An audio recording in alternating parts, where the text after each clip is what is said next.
अस्सलामुअलैकुम नाज़रीन, आज मैं आपको निगहबान रमज़ान प्रोग्राम के बारे में मुकम्मल और दुरुस्त मालूमात देने जा रही हूँ ताकि किसी भी किस्म की गलतफहमी ना रहे।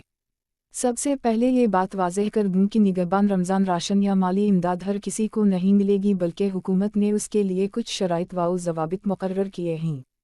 निगहबान रमज़ान प्रोग्राम सिर्फ 4 किस्म की ख़वातीन के लिए है। नंबर 1, वो ख़वातीन जिनका पीएसआर सर्वे मुकम्मल हो चुका है और वो सरकारी रिकॉर्ड में मौजूद हैं। नंबर 2, वो ख़वातीन जिन्होंने 8171 पोर्टल पर अपनी मालूमात चेक करवाई हैं और वो जांच पड़ताल के अमल से गुजरी हैं। नंबर 3, वो ख़वातीन जो किसी प्रोग्राम में नाअहल करार दी जा चुकी हैं लेकिन उस वक्त इन्हें हुकूमत की तरफ से किसी भी किस्म की माली इमदाद नहीं मिल रही। नंबर 4, वो ख़वातीन जिनको अब तक हुकूमत की तरफ से कोई भी इमदाद, वजीफ़ा या राशन नहीं मिला। नाज़रीन, ये बात बहुत अहम है कि जिन ख़वातीन को Benazir income support programme (BISP) के तहत बाकायदगी से पैसे मिल रहे हैं, वो निगहबान रमज़ान प्रोग्राम की अहल नहीं होंगी। इसकी वजह यह है कि हुकूमत एक ही ख़ानदान को 2 मुख्तलिफ इमदादी प्रोग्रामों से फ़ायदा नहीं देती।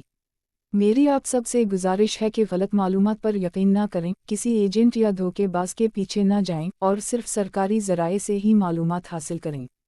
अगर आपको ये वीडियो मालूमाती लगी हो तो लाइक करें, शेयर करें और चैनल को सब्सक्राइब ज़रूर करें ताकि मज़ीद दुरुस्त मालूमात आप तक पहुँचती रहें। अल्लाह हम सब का हामी व नासिर हो।